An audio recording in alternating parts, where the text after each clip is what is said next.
sentimentos, fazendo de nós um só. People around the world sing the same song, solidarity in the world.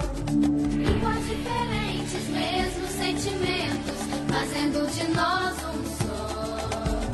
People around the world sing the same song, solidarity in the world.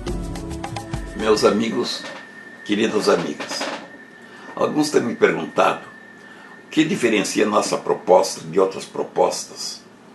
A nossa proposta que inspira o nosso grupo, a nossa página no Facebook, o nosso site, cujo endereço você tem aqui, e que aliás também você pode agora encontrar na página de blogs da Unisul hoje, onde você encontrará um link que o remete para a nossa página. Quero dizer inicialmente que nossa proposta não é uma proposição única e nem constitui uma verdade absoluta e final, mas a nossa proposta quer ser um ponto de partida, um caminho, uma orientação por onde aqueles que se preocupam com a sustentabilidade do mundo ou com a sociedade enquanto civilização podem partir para suas análises e suas proposições em favor de um mundo melhor, mais humano, mais solidário e participativo, um mundo, portanto, mais sustentável, mais capaz de superar as crises em agravamento que estamos vivendo em todas as áreas. As maiores talvez nem sejam nas áreas econômicas. E de dar vez às aspirações que estão na mente e no coração de cada um. Provavelmente no meu, no seu, meu querido amigo, minha querida amiga, ou no mundo. Ainda que nem sempre sejam percebidas essas aspirações, e nem sempre se percebem que elas podem ou devem ser os fundamentos para uma nova organização social mais humana, participativa e solidária, repito. De minha parte, essas preocupações geraram muitas reflexões, muito estudo, muitos debates, desde há mais de 50 anos, mais da metade da minha vida, e talvez desde antes que nascesse você, minha querida, ou você, meu caro amigo. Devo dizer que foram essas reflexões, esses estudos, esses debates, aos quais acrescento mais uma diversificada, um grande número de experiências diversificadas. Foi isto tudo que inspiraram minhas propostas e meus livros, desde o primeiro que eu lancei lá por 1982 e que chamei de A Idade do Homem.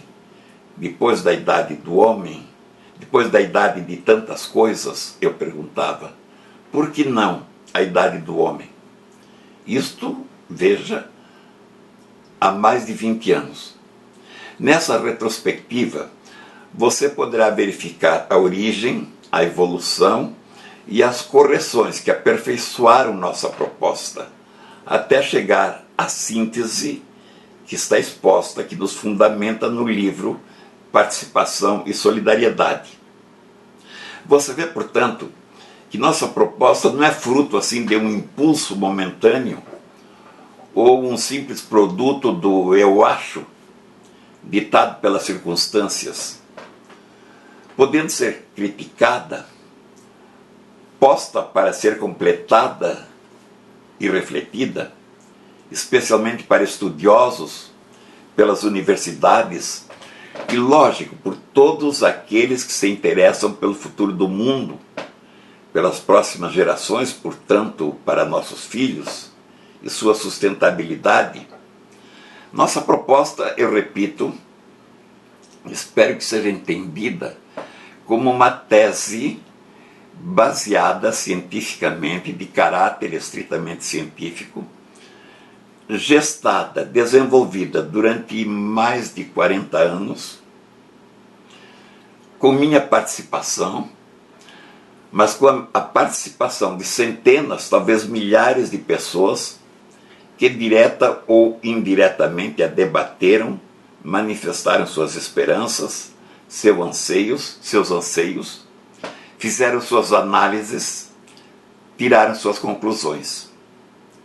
Este percurso, acredito, lhe dá sustentação e confiabilidade. Isto considerado, quais os postulados, os princípios, as vigas mestras que sustentam esta proposta? Em primeiro lugar, essa proposta desenvolve uma análise crítica que conclui pela inviabilidade de manter os fundamentos da atual organização social, que foram gerados esses fundamentos no contexto da primeira Revolução Industrial, portanto a partir do século XVIII, e que imaginam poder continuar organizando a sociedade da pós-tecnologia, fruto da evolução científica e tecnológica que transformou totalmente o mundo nesses 2 séculos. Essa insistência em manter os fundamentos de uma sociedade que já não existe mais, que se transformou, na nova sociedade transformada em que estamos vivendo, explica as crises em contínuo agravamento do mundo. Crises que, como disse, não são apenas econômicas, mas afetam todos os setores da vida. A política, a ética, a cultura, a psicologia, ou a vida interior das pessoas, enfim, a totalidade da vida ou da dimensão humana. Essa persistência em continuar dirigindo, administrando essa sociedade transformada por princípios gerados há 2 séculos atrás, causa uma disritmia entre a velocidade da transformação científica e tecnológica e a imobilidade das instituições sociais, a resistência à mudança, gerando no mundo, na sociedade e nas pessoas desequilíbrios de toda a ordem. Desequilíbrios que levarão a alguma forma de ruptura, pois na natureza nenhum desequilíbrio ultrapassado seu ponto crítico é sustentável. Não há de ser diferente na natureza humana ou na natureza social. Essa persistência de organizar a sociedade de acordo com princípios tão ultrapassados causa uma disritmia entre a velocidade das transformações científicas e tecnológicas e a imobilidade das instituições sociais, gerando no mundo, na sociedade e nas pessoas, desequilíbrios de toda a ordem, desequilíbrios que levarão a alguma forma de ruptura desta ordem social, pois na natureza nenhum desequilíbrio que ultrapasse seu ponto crítico é sustentável. Não há de ser diferente da natureza humana ou na natureza social, cujas crises, portanto, não são meramente conjunturais, mas se referem ao próprio desenvolvimento da espécie humana ou da civilização, e dessa forma deveriam ser vistas e deveriam ser tratadas, mas não tem sido. Os fundamentos objeto dessa análise crítica se referem especialmente à competição e à concentração, que de forma ilimitada e turbinadas pela força, pela dimensão e pela velocidade da tecnologia, inspiram as teorias e as práticas do capitalismo, como do socialismo, em suas formas mais diversificadas. São elas que geram os desequilíbrios. Esses fundamentos eram a competição e a concentração. Esses fundamentos eram ou foram adequados no tempo das tecnologias simples, do trem de ferro, do telefone sem fio, mas são insustentáveis, é preciso entender isso, no mundo da ciência e da tecnologia transformadas e transformadoras em que estamos vivendo. Se a competição e a concentração, turbinadas, como disse, pelos avanços da ciência e da tecnologia, são insustentáveis, se faz necessário identificar e pôr novos fundamentos para a organização social desta sociedade transformada. Fundamentos que eliminem a disritmia e os desequilíbrios, antes que alguma forma da inevitável ruptura aconteça.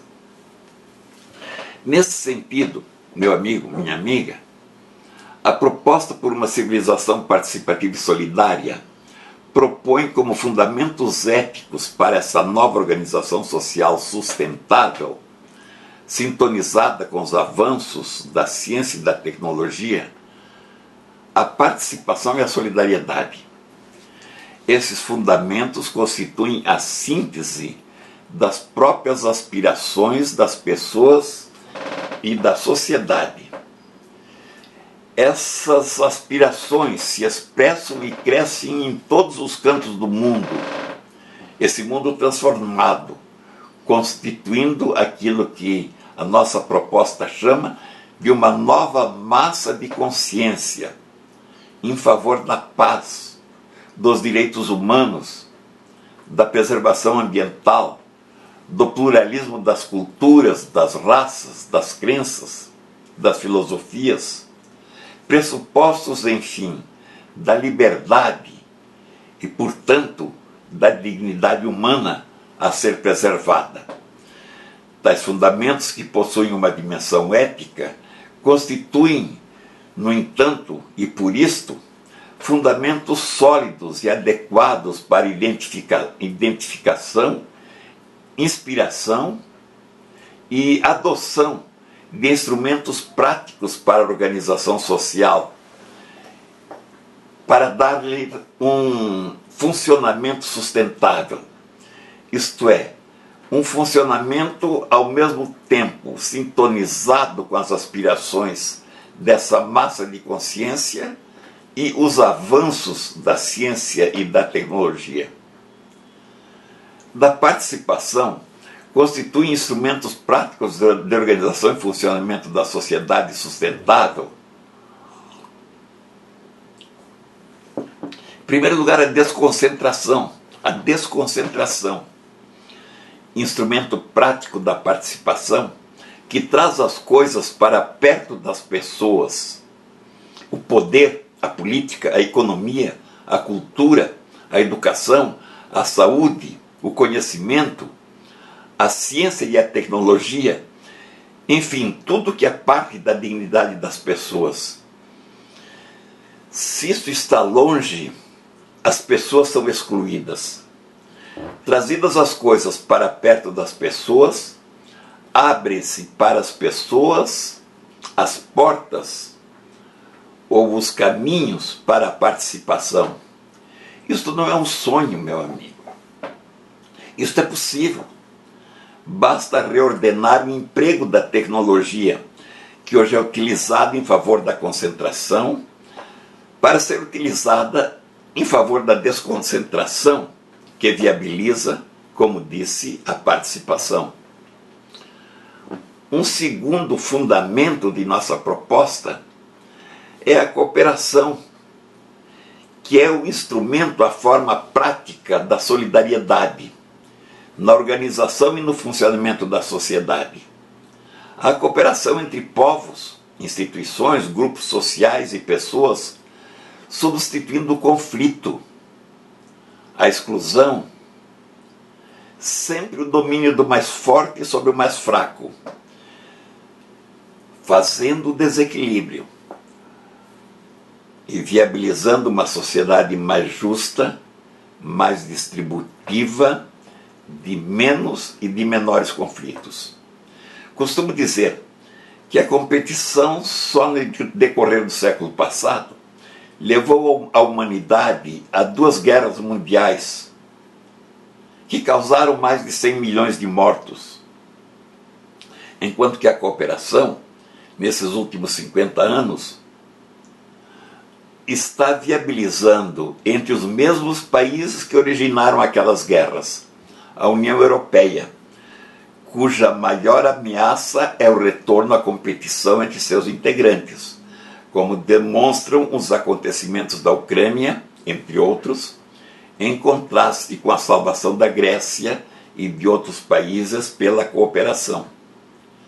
Cito também como evidência dos frutos ou da viabilidade da desconcentração, no caso brasileiro, o processo de desenvolvimento do estado de Santa Catarina, que se transformou nos últimos 40 anos num dos estados do país de melhor qualidade de vida, de melhores índices de desenvolvimento humano e de desenvolvimento econômico, superando a condição de estado menos desenvolvido do sul do país, o que ocorreu a partir da década de 1970, quando foi adotado o conceito do investimento desconcentrado no Estado, cuja maior ameaça também e igualmente é o retorno aos investimentos concentrados e concentradores que em tantos lugares e em tantos países, em tantas regiões, produziram e continuam produzindo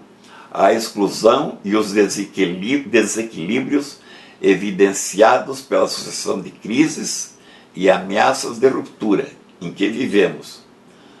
Ouvemos a cada dia, e cada um, eu e você, meu amigo, minha amiga, sentimos na carne ou nas incertezas sobre o amanhã.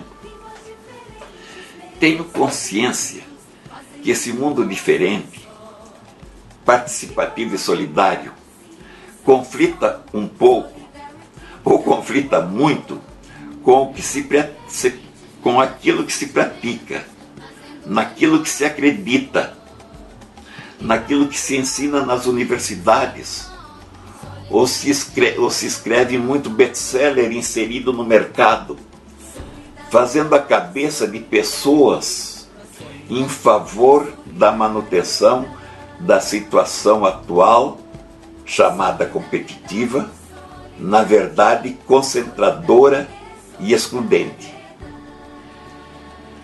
No duro mesmo, me preocuparia se não houvesse esse conflito. Sei também que não é possível, nesses minutos, expor em detalhe toda a complexidade, ou quem sabe a simplicidade, que creio cientificamente fundamentada, de nossa proposta. Por isso convido a você, meu amigo e minha amiga, se não dispuser de meu livro Participação e Solidariedade, editado pela editora Unisul, convido a acessar nosso grupo ou nossa página no Facebook, Participativa e Solidária, ou ainda nosso site, www.participaçãoesolidariedade.com.br, evidentemente sem cedilha e sem tio, de modo especial um vídeo, conteúdos do livro Participação e Solidariedade, além de outros vídeos a seu critério. Acesse, assista, comente, compartilhe, meu amigo, minha querida amiga. Até o próximo encontro.